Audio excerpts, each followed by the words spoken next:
Ahora vamos a hablar de la infección por el virus de la inmunodeficiencia humana y el síndrome de inmunodeficiencia adquirida VIH-Sida. El virus de la inmunodeficiencia humana pertenece al grupo de los retrovirus. Recuerden que cuando se descubrieron los retrovirus se rompió un dogma en la ciencia debido a que antes no se sabía que se podía retrotranscribir del ARN a ADN. Y por lo tanto los retrovirus son zoonosis que se originaron a partir de fenómenos de salto entre especies de primates al ser humano. Esa es la hipótesis más acertada y más proclamada en el medio de la ciencia. Los retrovirus se dividen a su vez en dos subtipos: el género Oncovirine, donde se encuentra el virus linfotrópico humano tipo 1, y los lentivirine, donde se encuentra el grupo del virus de la inmunodeficiencia humana tipo 1 y tipo 2. El tipo 1 posee a su vez 4 genotipos: el M, que es llamado main o principal, el genotipo P, O y N. El genotipo a su vez M se divide en 11 subtipos u 11 clados, desde la A hasta la K. El tipo VIH2 va desde la A hasta la F y este solamente circula en África. Esta es la distribución global de los subtipos de VIH1. Vean cómo en Colombia predomina el clado tipo B. Y pues en esta en esta gráfica se evidencian todos los clados recombinantes del VIH1. Estos fueron los 3 doctores principales que ganaron el Premio Nobel de Medicina en el año 2008, debido a que fueron los que descubrieron por laboratorio el virus de la inmunodeficiencia humana.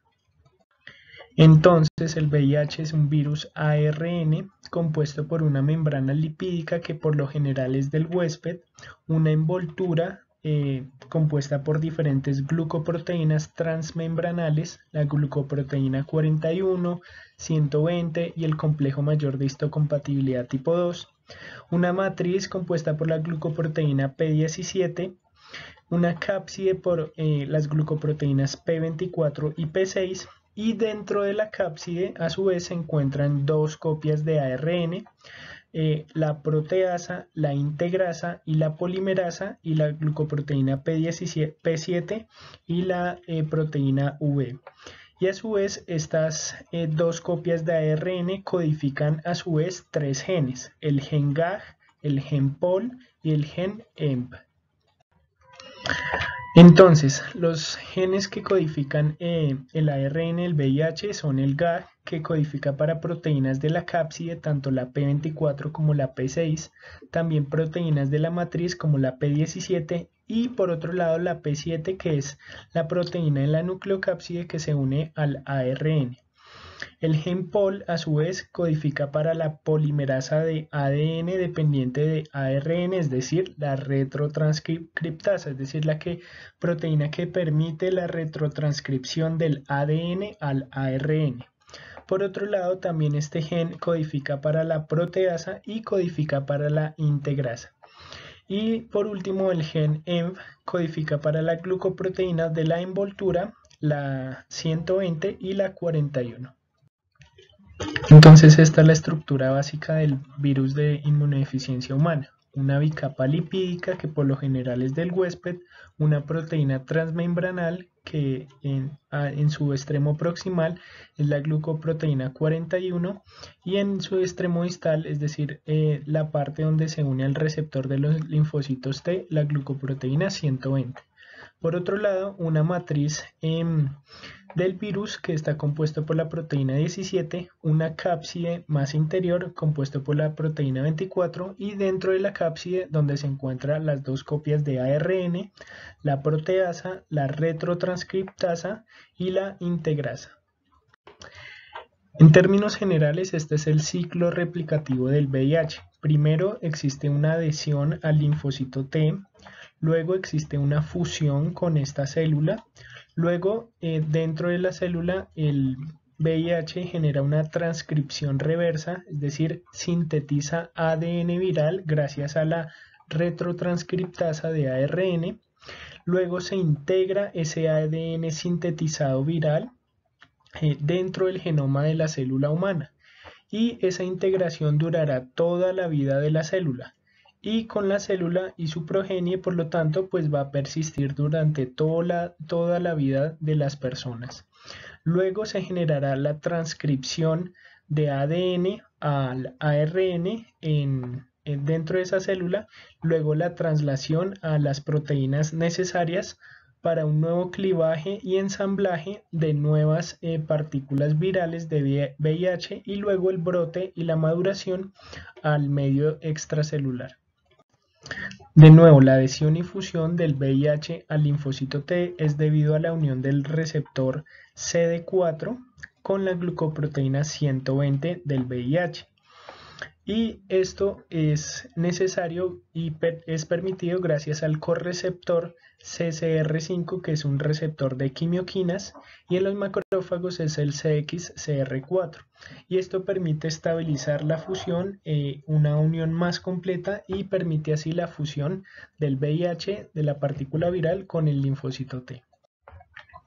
Vean acá como la glucoproteína 41 es el extremo proximal de la unión, el extremo distal de la proteína es la glucoproteína 120 que se une al CD4, que es al linfocito T, y este es el VIH, y este es el correceptor, la quimioquina CCR5, y en los macrófagos la CXCR4. Y recuerden entonces, por lo tanto, que en pacientes que tienen mutaciones de esta quimioquina, la CCR5, pues van a ser resistentes y no van a presentar infección por VIH, porque al no haber existencia del receptor expresado en la membrana del linfocito T, pues no va a haber unión efectiva y fusión del VIH al linfocito T. Acá se observa el acoplamiento. En la población mundial, 1% de las personas tienen mutación del correceptor y por lo tanto van a tener resistencia a la infección por el VIH, y hasta el 20% de las personas en el mundo son heterocigotos.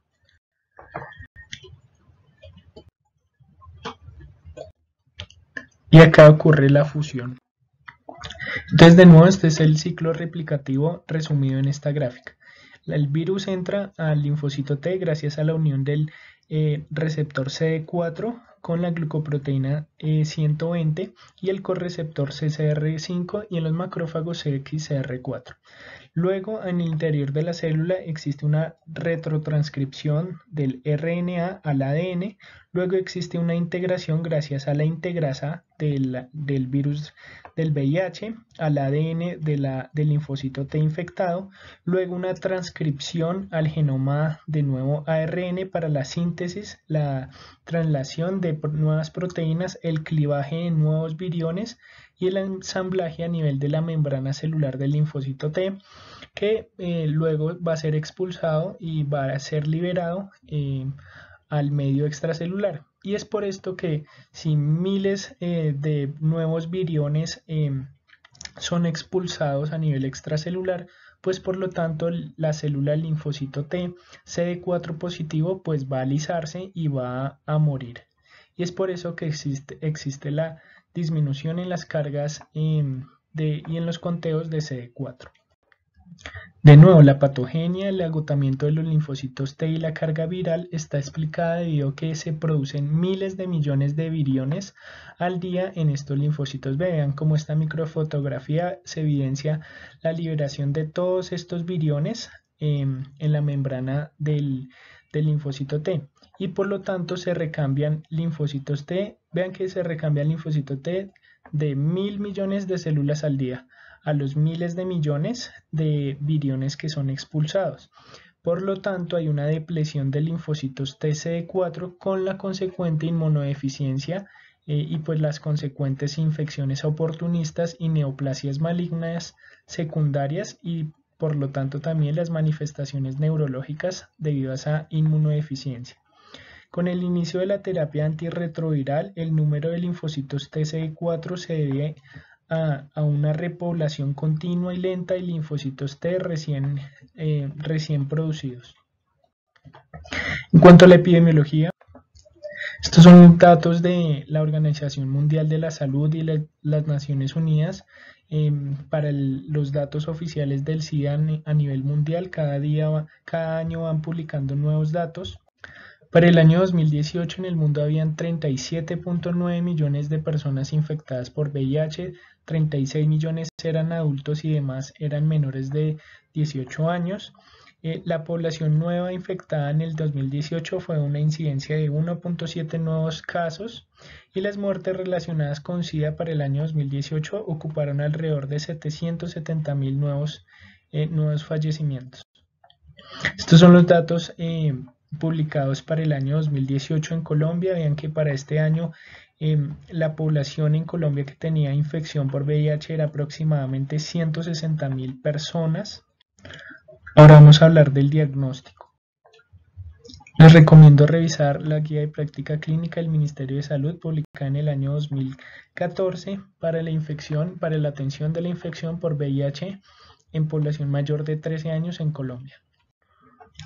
Entonces, el diagnóstico de VIH es permitido mediante la realización de la prueba ELISA o una prueba rápida de tercera generación que detecta anticuerpos IgG e IgM para VIH o una prueba de cuarta generación que detecta antígenos de la proteína 24 para el VIH. Si estas pruebas son negativas, pues con total confianza se puede descartar una infección por VIH. Si son positivas, se debe realizar una segunda prueba con ELISA o una prueba rápida diferente a la presuntiva, es decir, a esta tercera o cuarta generación. Recuerden, cuando hagan el diagnóstico de VIH, reportarlo al CIVIGILA y reportar el diagnóstico si el paciente tiene enfermedad infecciosa o parasitaria concomitante, tumores malignos concomitantes, otras enfermedades específicas o si no tiene ninguna enfermedad adicional. Entonces, este es el algoritmo para el diagnóstico de la infección por VIH en Colombia. Ante una sospecha de VIH, usted debe solicitar una prueba presuntiva, sea el inmunoensayo ELISA o sea la prueba rápida de tercera o cuarta generación.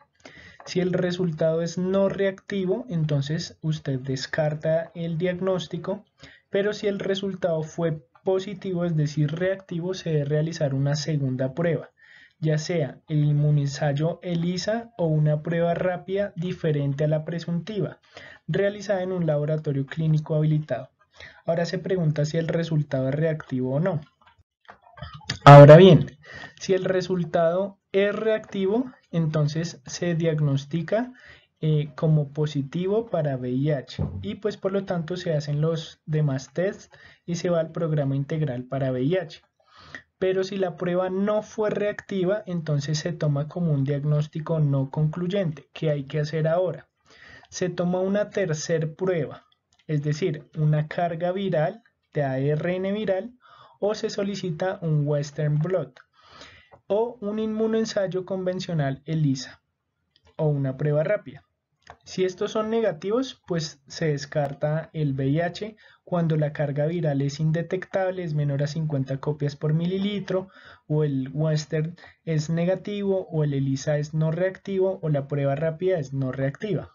Por otro lado, si la prueba es positiva, la carga viral es mayor de 5.000 copias por mililitro, el Western es positivo, el ELISA es reactivo o la prueba rápida es reactiva, pues en este caso se diagnostica y se confirma el diagnóstico.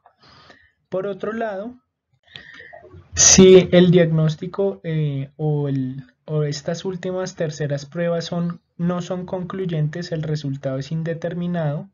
En este caso se diagnostica como pruebas indeterminadas y se repite el algoritmo al principio.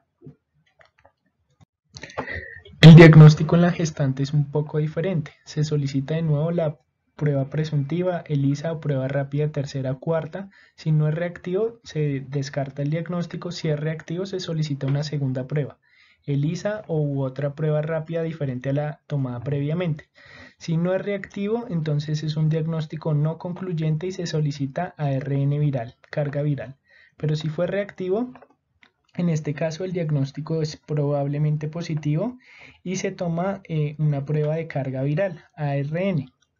En este caso, si la carga viral es positiva, es mayor a 5000 copias por mililitro, se interpreta como positivo y se va al algoritmo de tratamiento. Si por otro lado es negativo, es decir, menor a 50 copias por mililitro, se descarta el diagnóstico, pero si fue no concluyente, es decir, entre 50 y 5000 copias por mililitro, se solicita un Western blot. En este caso, si el Western fue positivo, se diagnostica la infección. Si fue negativo, se suspende el protocolo de prevención y se debe brindar asesoría a las pacientes. Por otro lado, si es indeterminado, se vuelve a repetir el algoritmo. Vamos a hablar ahora de la clínica y del curso clínico. Recuerden entonces que en estos pacientes con infección por VIH pueden progresar desde una infección primaria aguda en el día en que se contagiaron y se infectaron por el virus. Luego pueden progresar a una fase de latencia clínica donde los pacientes pueden estar asintomáticos o tener síntomas inespecíficos generales. Progresar luego a un estado de inmunosupresión marcada con enfermedades oportunísticas, es decir, síndrome de inmunodeficiencia adquirida. Y por último, fallecer. Esta es la historia natural de la enfermedad del VIH. Acá se encuentra por un lado el recuento de linfocitos TCD4 y por otro lado la carga viral. Y el tiempo acá en semanas y años. Vean que cuando ocurre la infección primaria, pues el recuento de linfocitos TCD4 va a estar normal, pero va a haber una caída progresiva en las primeras semanas, que luego se va a recuperar ese conteo de CD4. Y la carga viral al principio sí va a estar aumentada significativamente en las primeras semanas. Luego el paciente, en este caso, en la infección primaria, el paciente puede tener el síndrome de infección aguda por VIH, con compromiso de un cuadro gripal, similar a la presencia de organomegalia, linfadenopatía y demás. Luego el paciente entra a un estado de latencia clínica donde progresivamente va disminuyendo el conteo de CD4 y la carga viral va aumentando lentamente en los años, y luego cuando el conteo de CD4, pues el paciente ya se encontrará claramente inmunosuprimido y en este caso es donde va a presentar enfermedades oportunísticas y la muerte. Estas son las definiciones de caso, la estadificación clínica y la clasificación inmunológica por la Organización Mundial de la Salud para el que quiera profundizar. Por lo tanto, entonces, una infección por VIH se refiere a un paciente con una prueba positiva de anticuerpos contra el VIH, es decir, el inmunoensayo enzimático, confirmado por una segunda prueba de anticuerpos. Recuerden que primero es una presuntiva y luego una segunda prueba.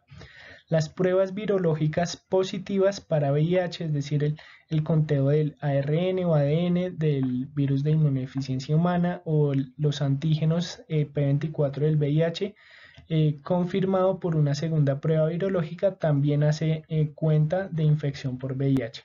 Y se define a un paciente con VIH avanzado, incluido SIDA, ante un paciente en estadio 3 o 4 o un paciente con un conteo de CD4 menor de 350 células por milímetro cúbico. Esta es la clasificación inmunológica de pacientes con infección por VIH según la Organización Mundial de la Salud.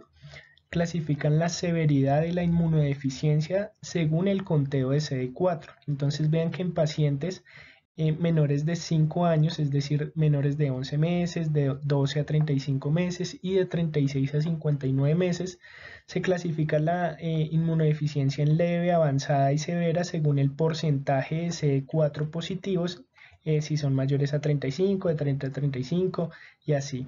Y en los mayores de 5 años y pues por lo tanto adolescentes y adultos, un paciente no tiene inmunodeficiencia o no es significativa si el conteo de CD4 está por encima de 500 células por milímetro cúbico. Será leve entre 350 a 499, será avanzado entre 200 y 349 y será severa por debajo de 200 o por debajo del 15% de conteo total. Esta es la clasificación del CDC en el año 1993, que clasifica al paciente según el conteo de CD4 mayor a 500, 200 a 499 y menor a 200 en 1, 2, 3.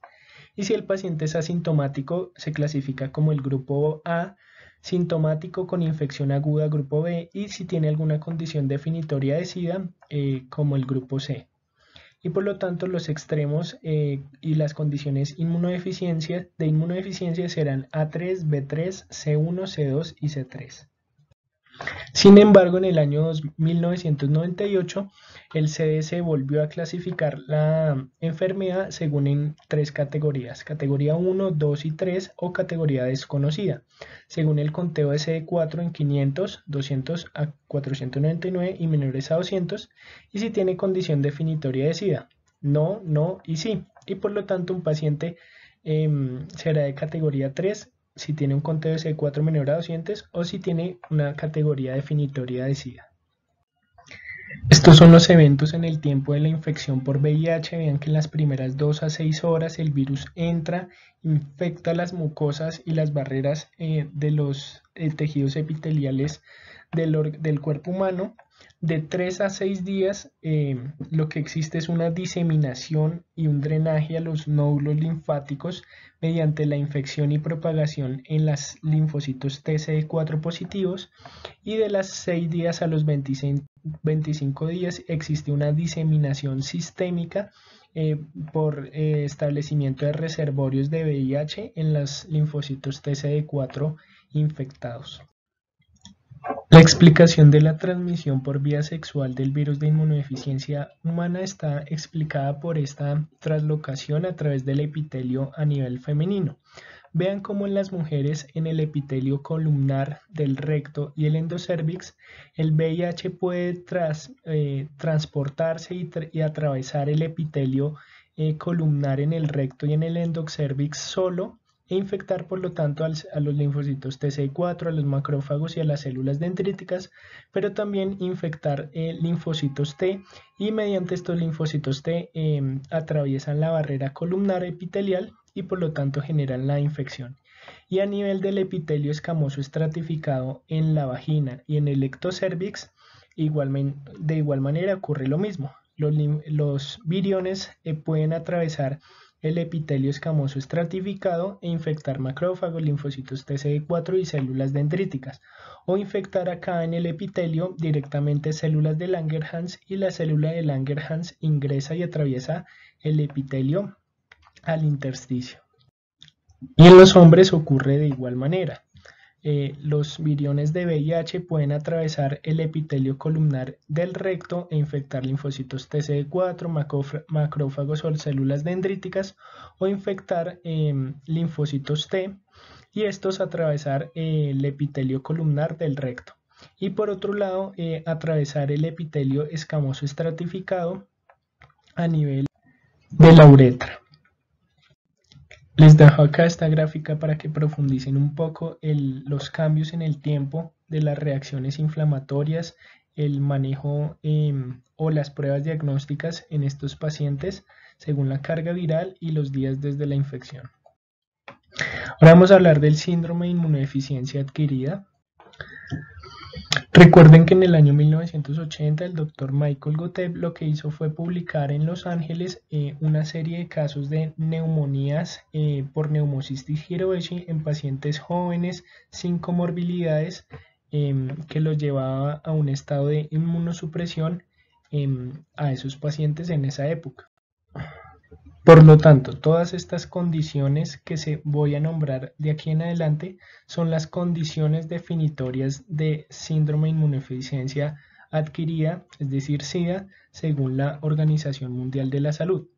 Todo paciente con infección por VIH que tenga una infección bacteriana múltiple o recurrente, que tenga candidiasis traqueal, bronquial o pulmonar, candidiasis esofágica, coccidiomicosis generalizada, criptococosis extrapulmonar, criptosporidiasis con diarrea de más de un mes, infección por citomegalovirus de un órgano diferente al hígado, al vaso o a los ganglios linfáticos, retinitis por citomegalovirus, encefalitis por VIH, infección por virus del herpes simple que causa úlcera mucocutánea de más de un mes de evolución o bronquitis, neumonitis o esofagitis por virus del herpes simple, histoplasmosis diseminada, isosporidiasis crónica o sarcoma de Kaposi.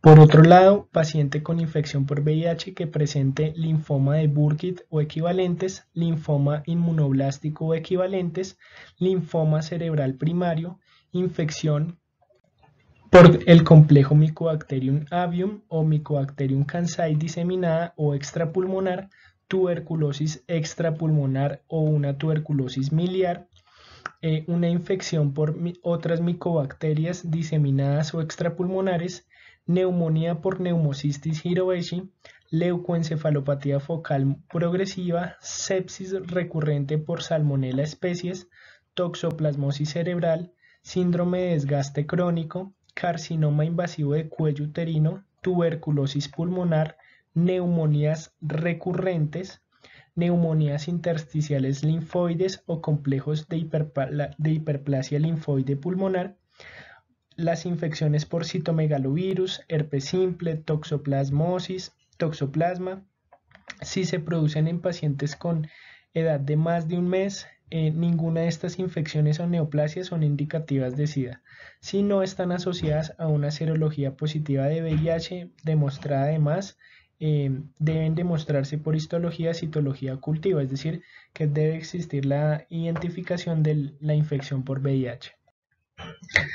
Ahora bien, aparte de clasificar a los pacientes según el grado de inmunosupresión, según el conteo de CD4 que ya vimos, esta es la estadificación pero ahora clínica de los pacientes, según la Organización Mundial de la Salud, en estadios clínicos 1, 2, 3 y 4.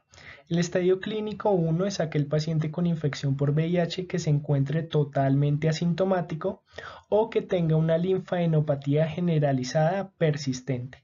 Un estadio 2 es aquel paciente con pérdida de peso no explicada moderada o una pérdida presumida del menos de 10%.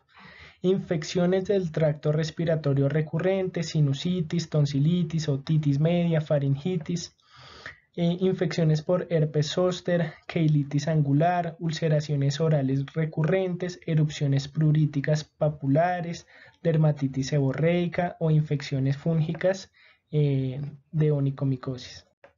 Un estadio 3 es aquel paciente con pérdida de peso inexplicable más del 10%, diarrea crónica no explicada por más de un mes, fiebre persistente no explicada por encima de 37.6, intermitente o constante por más de un mes, candidiasis oral persistente, leucoplasia oral, tuberculosis pulmonar recurrente, infecciones bacterianas severas, neumonías, empiemas, piomiositis, osteomielitis, artritis, meningitis, bacteriemias, estomatitis ulcerativa necrotizante aguda, gingivitis o periodontitis.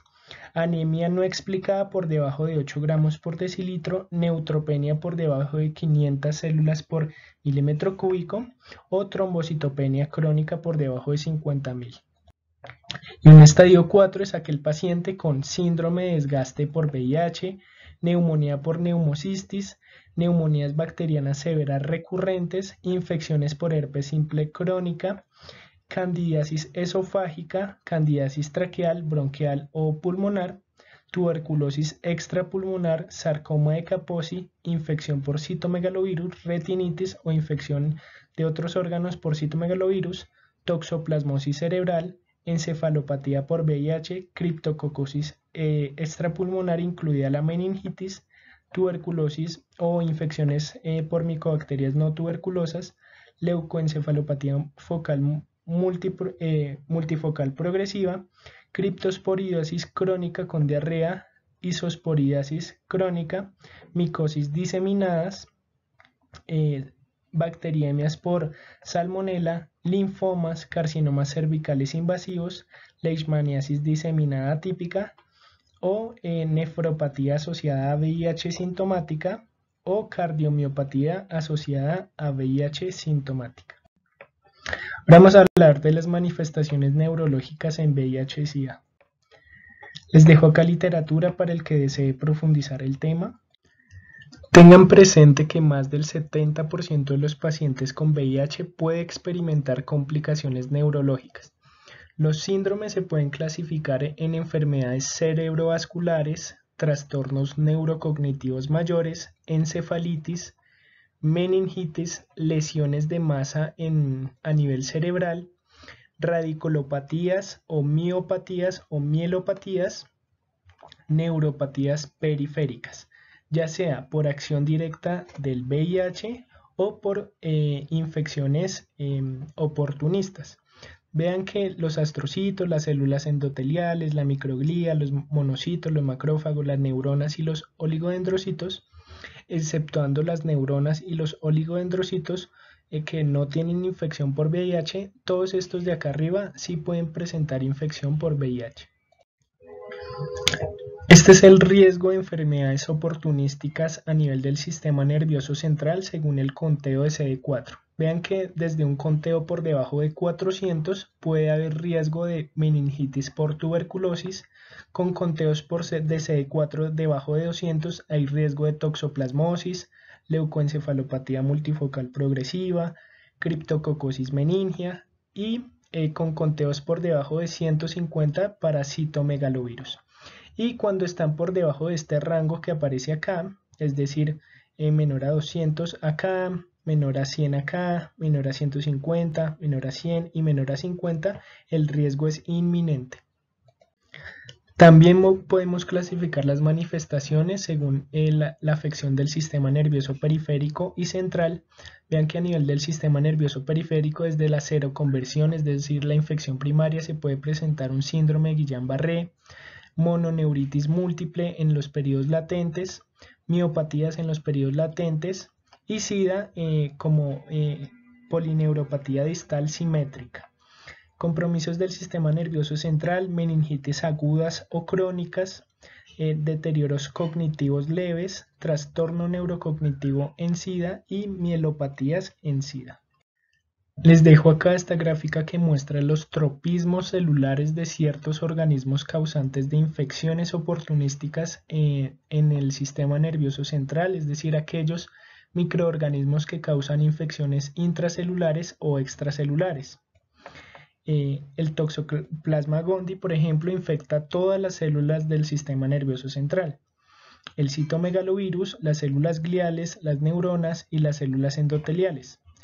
El Mycobacterium tuberculosis causará infección solamente en los macrófagos y el virus del Epstein-Barr, por ejemplo, solamente en los linfocitos B.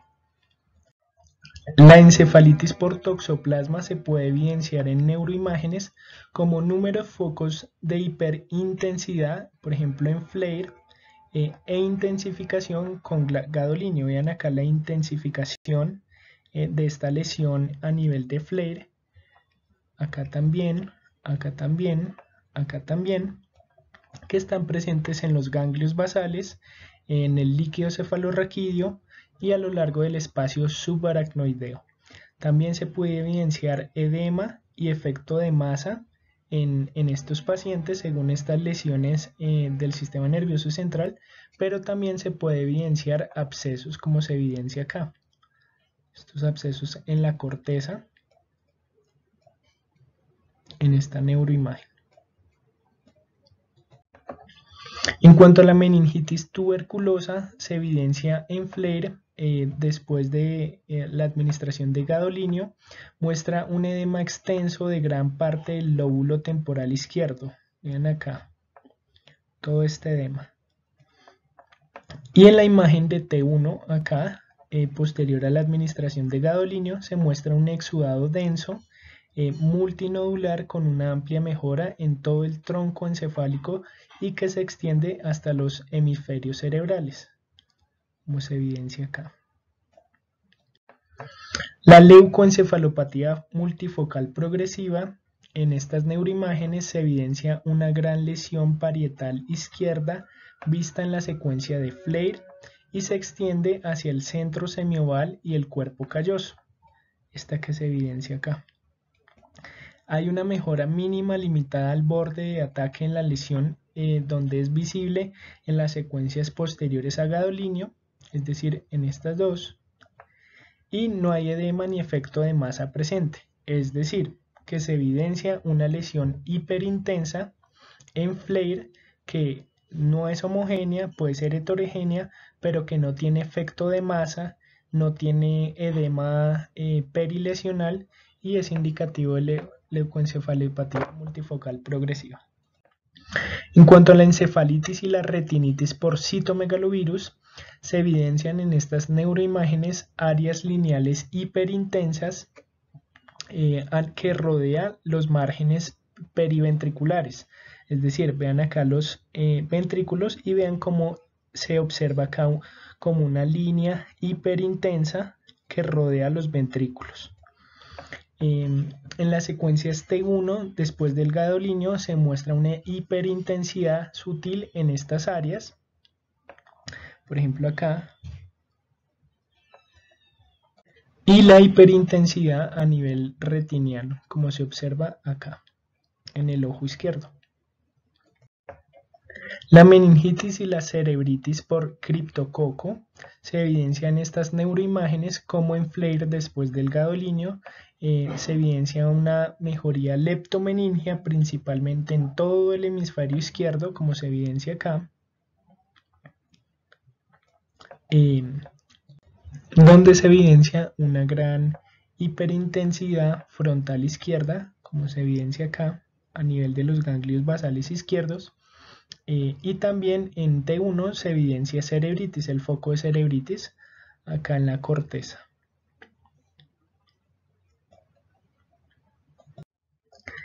El linfoma del sistema nervioso central se evidencia como un área hiperdensa a nivel de la tomografía axial computarizada en estos dos cortes de neuroimagen, acá con contraste, donde ustedes observan el área hiperdensa con edema perilesional irregular,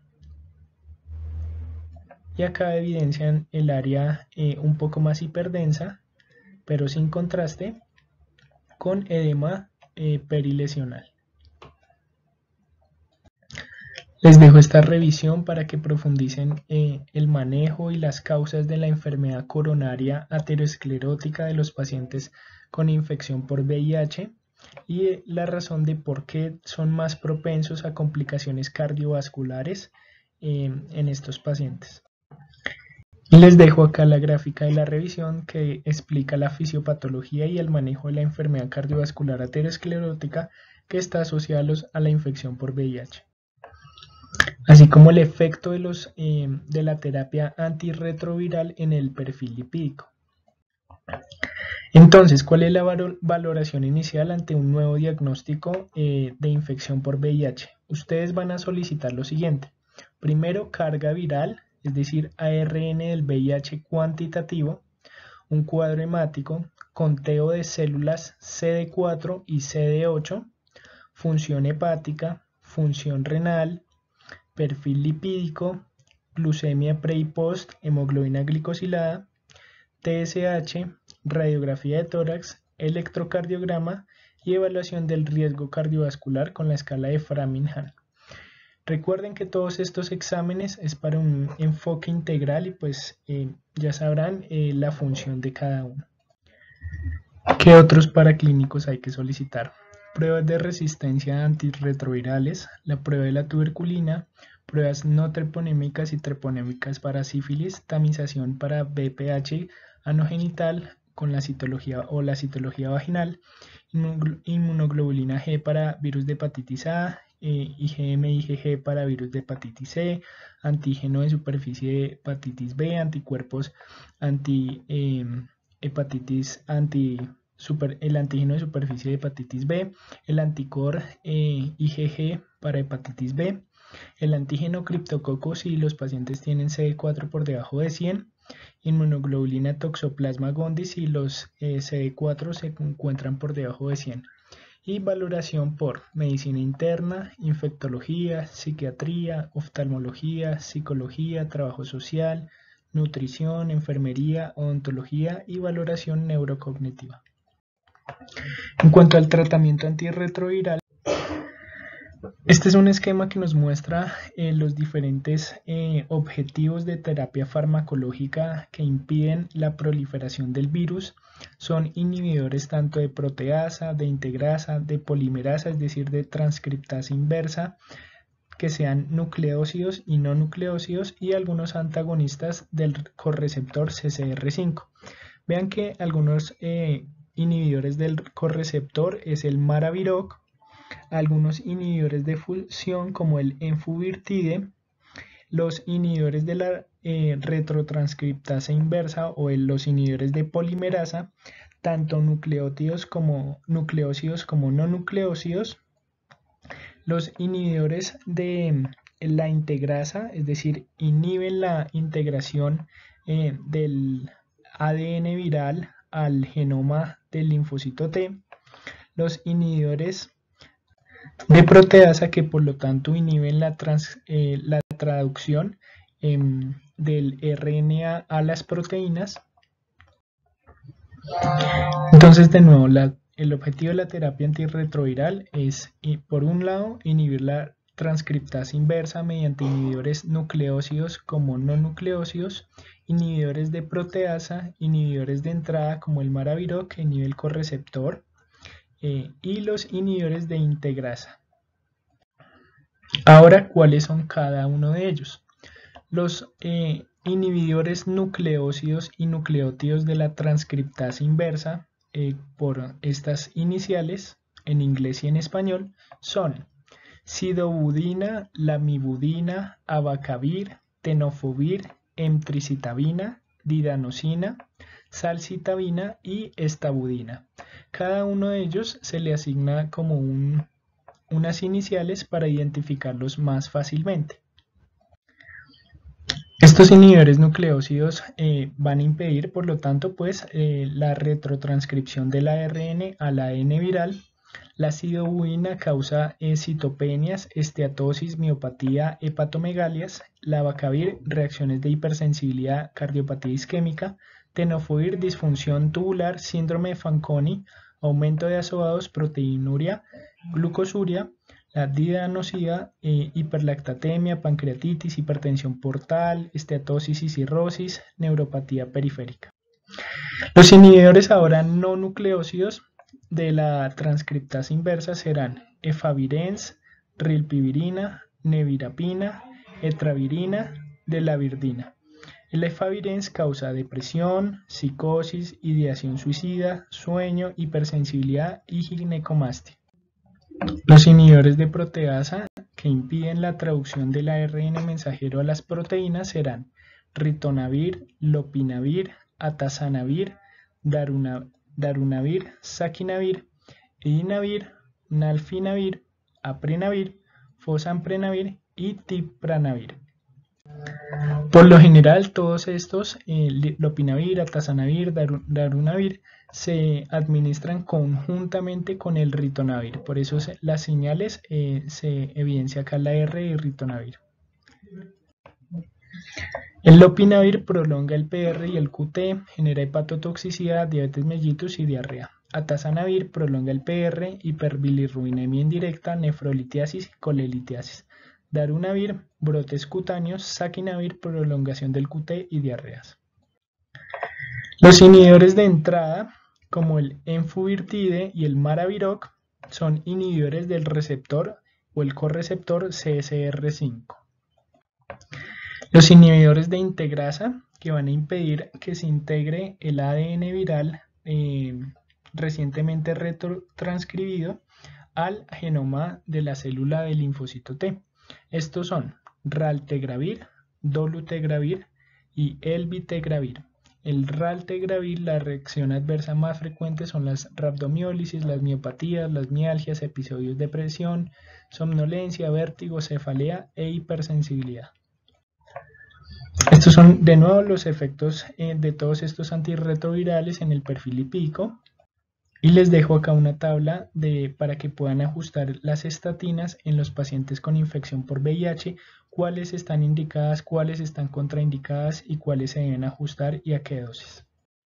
Estas son las explicaciones de la fisiopatología de las alteraciones en el tejido adiposo en los pacientes con VIH.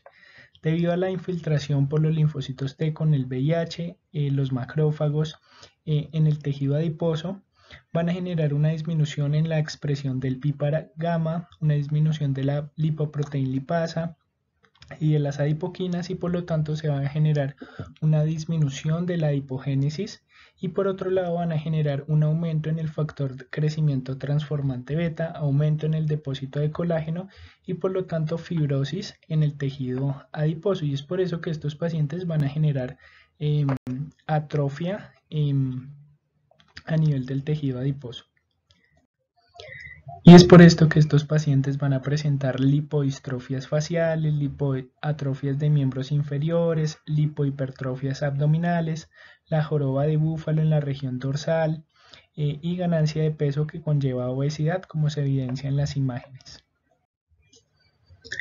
La propuesta de los 490 por la Organización Mundial de la Salud es que en el 90% de la población total mundial infectada por VIH sea diagnosticada, el 90% sea tratada, el 90% se le permita la supresión viral y el 90% tengan una calidad de vida adecuada. Estas son las guías de práctica clínica de la Organización Mundial de la Salud para el que quiera profundizar el manejo antirretroviral. Y entonces, este es el flujograma para la toma de decisiones en el manejo del tratamiento antirretroviral en Colombia. Entonces, ante un paciente con un conteo de linfocitos TCD4 por debajo de 500, debe repetirse este conteo cada 6 meses. Si el conteo de linfocitos TCD4 está por debajo de 500, usted debe iniciar terapia antirretroviral así el paciente se encuentre asintomático.